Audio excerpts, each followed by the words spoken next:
లేవియాకాండం 12వ అధ్యాయం మొదటి నుంచి చివరి వరకు రాయబడింది.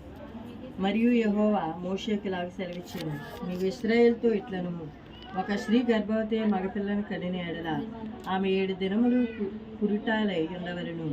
ఆమె తాను ముట్టిదై కడగా నుండి దినములు లెక్కను బట్టి పురుటలై ఉండవలను. 8వ దినమున బిడ్డకు సున్నతి చేయింపవలను.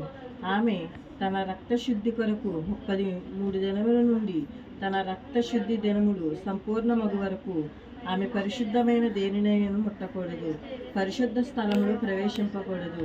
ఆమె ఆడపిల్లను కనిన ఎడల ఆమె తాను కడగా ఉండినప్పటి వలె 2 వారములు పురుటలై ఉండవలను.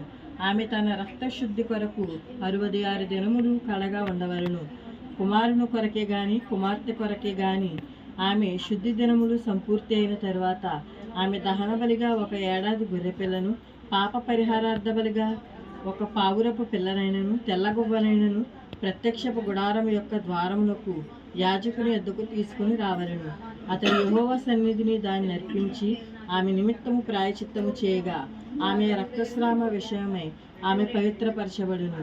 ఇది మగపిల్లను గాని ఆడపిల్లను గాని కనిన స్త్రీని గూర్చిన విధి.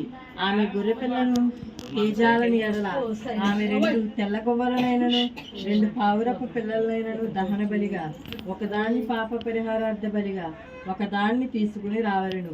యాజకుడు ఆమె నిమిత్తము ప్రాయచిత్తము చేయగా ఆమెకు పవిత్రత కలుగును. దేవుడి పరిశుద్ధ వాక్యాన్ని దీవించును.